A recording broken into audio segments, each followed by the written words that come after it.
А по сценарий следва награждаването на компании в един изключително важен панел «Устойчивост и грижа за обществото».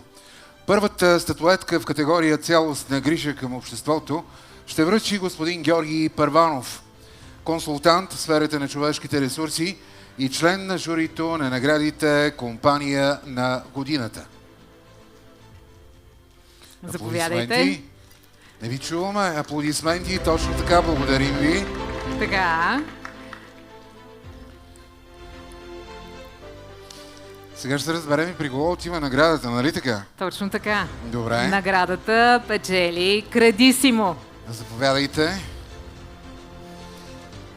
Аплодисменти за Кредисимо, дами и господа, които разбират, че развитието на всяка нация зависи значително от готовността на успешните предприемачи да инвестират в обществото. Тяхната дълбока ангажираност към благотворителност и подкрепа на важни социални каузи е ярко доказателство за това убеждение. Всяка тяхна инициатива е движена от желанието да създават положителна промяна и да вдъхновяват другите да се присъединят към техните усилия.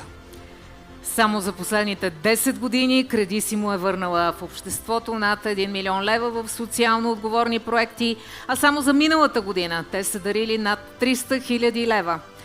На сцената вече е Кристина Харизанова, HR бизнес партнер на Кредисимо. Много благодаря за наградата, за отличието. Отново благодаря на организаторите за цялото събитие. За нас това е една много важна награда и призоваваме всички бизнеси да бъдат социално отговорни, защото бизнесът всъщност е този, който може да бъде най-полезен. Благодаря. Аплодисменти. И честито за наградата.